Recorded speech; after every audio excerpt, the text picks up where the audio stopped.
Hello Joe, let's read the question. If A is the area bounded by the curves y equal to under root 1 minus x square and y is equal to x cube minus x, then the value of pi by A is.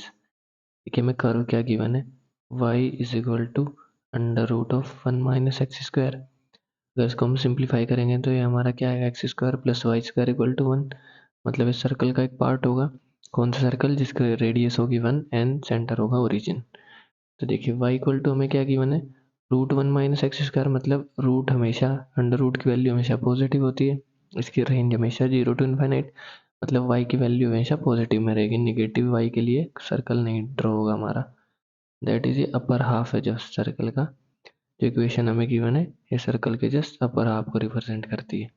ये point हमारा क्या आएगा, -1, 0, क्योंकि radius 1 है, ये point आएगा 1, 0। Okay, अब देखिए सर्कल हमने ड्रॉ किया। सेकंड कर्व हमारा क्या है, y equal to x cube minus x.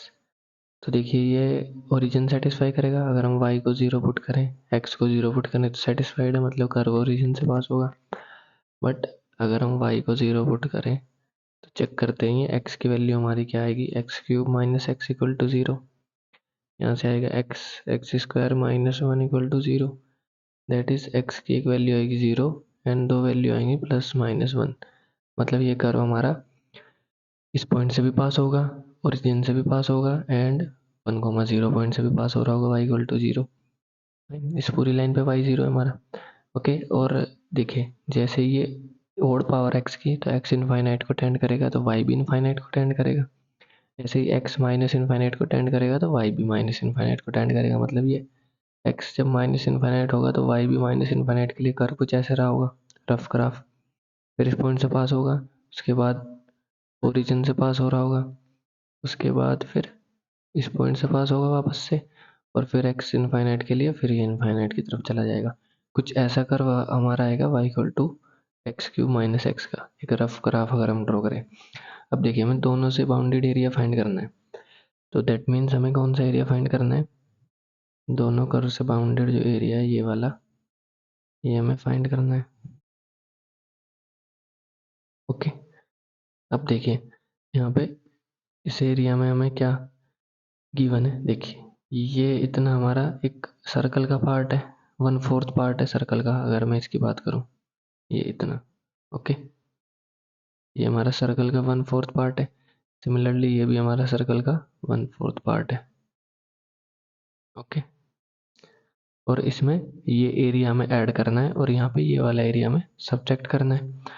तो लेट्स से हम इस एरिया को एक नाम दे देंगे, इस रीजन को।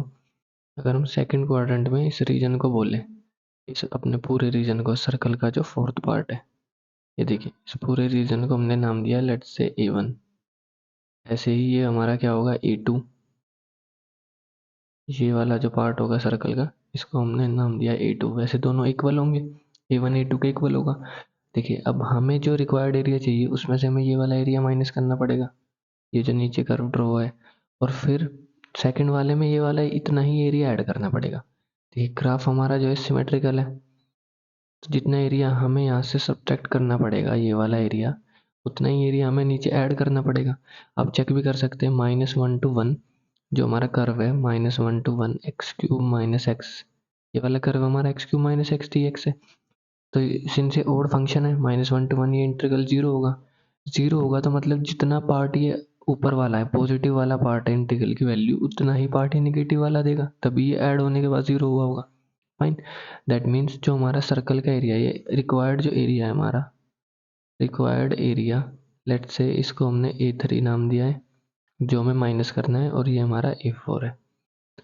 तो रिक्वायर्ड एरिया हमारा कैसे आएगा, रिक्वायर्ड एरिया में हमें A1 प्लस A2 करना पड़ेगा और प्लस A4 भी करना पड़ेगा, और इन सब में से हमें A3 ये वाला एरिया इतना माइनस करना पड़ेगा, -A3 करना पड़ेगा। बट हमारा A3 और A4 इक्वल है, ये A4 और ये A3 इस कर्व से, क्योंकि हमने अभी चेक किया कि -1 to 1 ये 0 हो रहा होगा।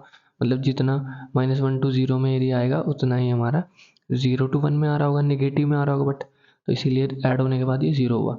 मतलब A3 A4 से कैंसिल हो जाएगा माइनस, तो मतलब A1 प्लस A2 बचेगा। देखिए A1 प्लस A2 क्या है, सर्कल का 4th पार्ट है। तो सर्कल का एरिया हमारा होता है पाई आर स्क्वायर, ये आएगा pi r square by 4 plus pi r square by 4, circle का फोर्थ पार्ट है, that means pi r square by 2। और रेडियस क्या है हमारे सर्कल की, जो हमारा गिवन सर्कल है उसकी रेडियस हमारी कितनी है 1, दैट मीन्स ये एरिया हमारा आ जाएगा पाई बाई 2 के इक्वल। हमें गिवन क्या है क्वेश्चन में कि एरिया हमारा पाई बाई ए के इक्वल है, तो कंपेयर करेंगे pi by a is equal to pi by 2, यहाँ से हमारी ए की वैल्यू क्या आएगी 2, दैट मीन्स ए की वैल्यू हमें पूछी है, then the value of pi by a, pi by a की वैल्यू ही हमें पूछी है, सॉरी, जो भी हमारा एरिया आएगा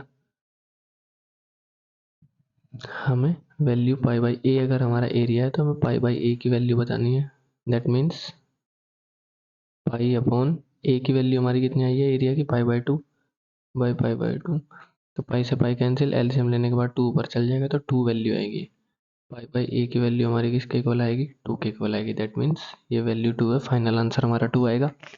I hope you understood this solution, thank you.